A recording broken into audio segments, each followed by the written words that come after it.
रहमानिर्रहीम। अस्सलाम वालेकुम स्टूडेंट्स हमारे पास एक्सरसाइज है चैप्टर नंबर 2 डेरिवेटिव और उसकी एक्सरसाइज 2.1 का हम आगाज कर रहे हैं। पहले सवाल का पहला पार्ट ये है कि 7x रेज़ टू पावर 7 का डेरिवेटिव लें। 7x रेज़ टू पावर 7 का डेरिवेटिव बताना है। मैंने इसको लेट कर लिया कि ये बराबर है y के। तो स्टूडेंट्स अब मैंने क्या करना है, मैंने इसका डेरिवेटिव लेना है विद रिस्पेक्ट टू x। अब इसका derivative with respect to x लेना है। उसने सवाल में ऊपर कहा भी हुआ है differentiate with respect to x। इसका x के लिहाज से डेरिवेटिव बताएं। स्टूडेंट्स ये देखिए y बराबर 7x की पावर 7 है। आपने दोनों तरफ लिख ली, आपने लेना है यहां पर differentiate with respect to x। आपने लिखा differentiate with respect to x, उसके बाद आपने d ओवर dx लगा लिया। d over dx left side पर भी और d ओवर dx आपने राइट साइड पर भी लिख लिया। अब लेफ्ट साइड वैसे की वैसे ही आ जाएगी, dy ओवर dx वैसे की वैसे ही आ जाएगी। राइट साइड पर क्या होगा, राइट साइड पर 7 कांस्टेंट है ना और वेरिएबल है 7। अगर स्टूडेंट्स कांस्टेंट और वेरिएबल साथ साथ हो, कांस्टेंट बाहर आता है और वेरिएबल का डेरिवेटिव लिया जाता है, तो कांस्टेंट 7 बाहर आ जाएगा और वेरिएबल का डेरिवेटिव लिया जाएगा। अब 7 बाहर वैसे का वैसे ही, और यहां पर पावर रूल लगा लेंगे। पावर रूल क्या होता है, पावर रूल के मुताबिक जो भी पावर होती है वो शुरू में आ जाएगी और फंक्शन की पावर में एक कमी हो जाएगी। 7 में से 1 माइनस कर देंगे हम और फर्दर डेरिवेटिव फिर लेंगे, फर्दर डेरिवेटिव लेंगे x का, फर्दर डेरिवेटिव x का आ जाएगा। अब यहां पर देखिए 7 7 49, x रेज़ टू पावर 7 में से 1 माइनस करें तो यहां पर 6 आ जाएगा और x का डेरिवेटिव x के लिहाज से 1 होता है, तो आंसर आ जाएगा 749 x रेज़ टू पावर 6। ये किसका जवाब है, ये dy ओवर dx का आंसर आ गया। पहले सवाल का जवाब आ गया। इसके बाद स्टूडेंट्स हमारे पास क्वेश्चन नंबर 2 की स्टेटमेंट ये है। Question number 1 part number 2 statement ये है -5 प्लस 3x। मैंने लेट कर लिया ये y के बराबर है। -5 plus 3x minus 3/2 x square और -7x क्यूब। जी तो स्टेटमेंट है मेरे पास -5 plus 3x minus 3/2 x square minus 7x cube. वो कहता है इसका डेरिवेटिव लें। डेरिवेटिव लेने के लिए मैंने लिखा differentiate with respect to x। x के लिहाज से मैंने डेरिवेटिव लेना है, तो लेफ्ट साइड पर भी d ओवर dx लिख दिया, राइट साइड पर भी मैं d ओवर dx लिख दूंगा और आगे पूरी की पूरी रकम वैसे की वैसे ही आ जाएगी।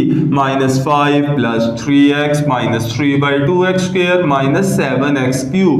इसके बाद स्टूडेंट्स हर टर्म के ऊपर ये डेरिवेटिव अलग-अलग डिस्ट्रीब्यूट कर दें। d over dx of -5 plus d over dx of 3x, उसके बाद माइनस d ओवर dx, अगली रकम क्या है 3/2 x स्क्वायर और आखिर में है d over dx 7x cube. अब स्टूडेंट्स ये देखिए -5 ये तो कांस्टेंट है और कांस्टेंट का डेरिवेटिव हमेशा 0 होता है। ये कांस्टेंट अकेला नहीं बल्कि वेरिएबल भी है। कांस्टेंट और वेरिएबल साथ साथ हो तो कांस्टेंट बाहर आ जाएगा और वेरिएबल का डेरिवेटिव लिया जाएगा। आपने x का डेरिवेटिव ले लेना है। यहाँ -3/2 कांस्टेंट है, ये शुरू में आ जाएगा।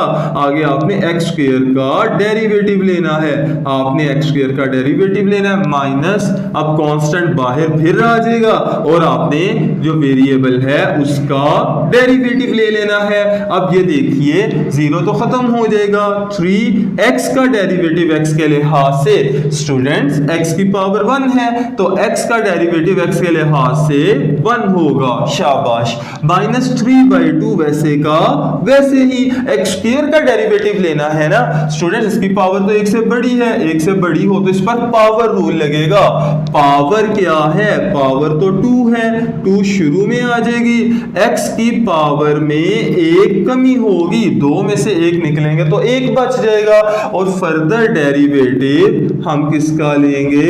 फर्दर डेरिवेटिव x का लेंगे, लेकिन ऊपर पावर नहीं लगाएंगे। हम लोग लिखेंगे d/dx ऑफ x -7, आगे x की पावर 3 का डेरिवेटिव लेना है तो इसका जवाब आ जाएगा पावर 3 शुरू में, x की पावर में 1 माइनस 3 में से 1 निकाल देंगे वो 2 बच जाएगा। और फर्दर डेरिवेटिव लेंगे इस x का बगैर पावर के। मैं दोबारा बोलता हूं, ये देखिए 7x³ था ना, 7 बाहर आ गया, x³ का डेरिवेटिव 7 बाहर ही रहा। x³ का डेरिवेटिव ये है कि पावर शुरू में और वेरिएबल की पावर में 1 माइनस फर्दर x का डेरिवेटिव x के लिहाज से।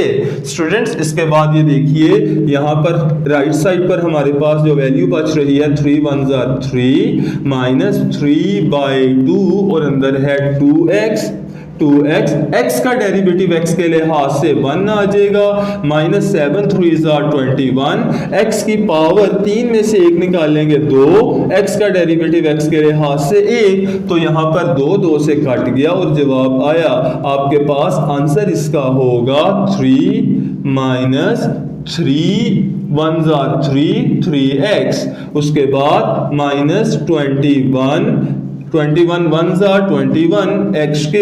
तो ये आपके पास दूसरे पार्ट का आंसर है। तो स्टूडेंट्स हमारे पास क्वेश्चन नंबर 3 की स्टेटमेंट है, यानी कि पार्ट नंबर 3 की स्टेटमेंट है। लेट किया y बराबर है 2x³ plus 4x² 2x³ plus 4x² minus 5x plus 8 आपके पास ये रकम है, वो कहता है इसका डेरिवेटिव लें। तो आपने यहां पर लिखा differentiate with respect to x। आप इसका x के लिहाज से डेरिवेटिव ले रहे हैं तो लेफ्ट साइड पर भी dy/dx आ जाएगा और राइट साइड पर भी आप जानते हैं हर रकम के साथ पहले आप dy/dx लिखेंगे फिर हर एक पर डिस्ट्रीब्यूट कर देंगे। देखिए मैं डिस्ट्रीब्यूट करता हूं, dy/dx सबसे पहले 2x³, उसके बाद प्लस dy/dx ये किसके साथ आ जाएगा? dy/dx आएगा 4x² के साथ, उसके बाद dy/dx आएगा 5x के साथ, d/dx और 5x, और आखिर में आपने लिखना है d/dx 8 का। अब स्टूडेंट्स 2 कांस्टेंट x³ वेरिएबल, तो कांस्टेंट बाहर आ जाएगा और वेरिएबल का आपने डेरिवेटिव ले लेना है, यानी कि आप x³ का डेरिवेटिव लेंगे फिर 4 बाहर आ जाएगा क्योंकि 4 कांस्टेंट वेरिएबल के साथ है तो 4 बाहर आ जाएगा। और आप किसका डेरिवेटिव लेंगे? आप x² का डेरिवेटिव लेंगे फिर 5 बाहर आ जाएगा।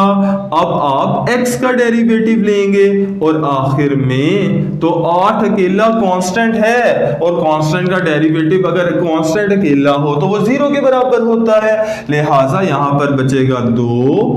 अब x की पावर 3 है ना तो इस पर पावर रूल लगेगा, ये वाली पावर शुरू में आ जाएगी और x इसी की पावर में 1 माइनस होगा, 3 में से 1 निकला बकिया रह गया 2। फर्दर डेरिवेटिव x का लेंगे और स्टूडेंट्स अब तक तो आपको ये पता भी चल चुका कि हमेशा x का डेरिवेटिव x के लिहाज से 1 होता है। तो x का मैं अगले स्टेप में इसको लिख देता हूं +4 x² का डेरिवेटिव x की पावर 2 है ना तो इस पर पावर रूल लगेगा, 2 शुरू में और x की पावर में 1 माइनस, यानी कि 2 में से 1 निकला तो 1 रह गया।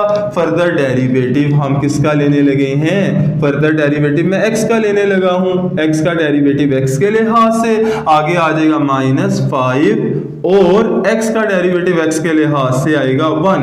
अब स्टूडेंट्स ये देखिए 2 3 6 x² वैसे का वैसे ही x का डेरिवेटिव x के लिहाज से 1 आ जाएगा। इसके बाद +4 2 8, x की पावर 1 वैसे की वैसे ही, x का डेरिवेटिव x के लिहाज से 1 आ गया और -5 1 5।